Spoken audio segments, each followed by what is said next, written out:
My name is David Hirsch. In the Theater Guild, I'm currently on the board of directors, serving as the vice president. I've done a lot of other things with the Guild, including helping to build the set behind me, which is a blast.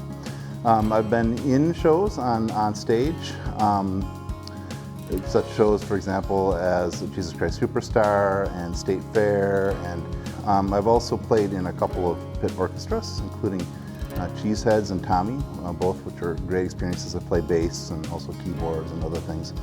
You know, in addition to being on the board, I try to be involved behind the scenes also as much as possible, or as much as there's time for. I really enjoy getting to sort of see behind the curtain, as it were, sort of literally and figuratively in productions.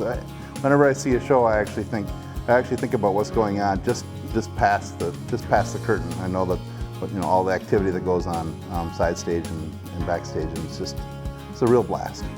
I got involved in the Chippewa Theater Guild way back in high school. In 1984, I was a member of the ensemble for Oliver, and then for Ruttigore in 1985. We were performing at the time at North High School Auditorium before we had this space, and also before we, for example, the State Theater.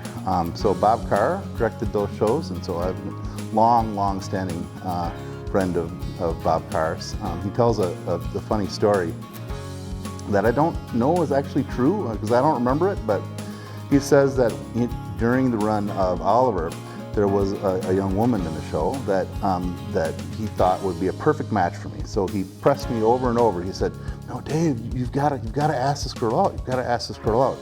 And finally, I'm like, "Bob, if you like her that much, you ask her out."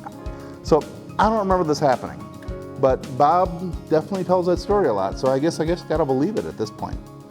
My favorite role, I mean, it's so hard. They're all excellent and different. My biggest role is probably as the Reverend in Footloose, and that was a lot of fun preparing for more stage time and more lines and more singing. I think the first role I did when I came back, Annis, in Jesus Christ Superstar, was a lot of fun, really fun singing. It was fun to play the really bad guy. I mean, he and Herod are the bad guys in that show, and that was a lot of fun. But each show has its own charms. You know, I think, for example, working for Katie Schumacher in Mamma Mia, she did an amazing thing for the ensemble members, such as myself. She had us each develop a backstory for our character, and so we had all of these cool interrelated details that only we knew about. There's no lines to discuss this, but we knew what our characters were supposed to be and why we were there, and that was really fun. So 40 years of the Theater Guild. And now that I'm able to see behind the curtain, I know just how important resources are. And those resources can be money, those resources can be time, coming to see shows. I really ask that you donate as much as you can to the Theater Guild. It's super important to me, and I hope it is to you too.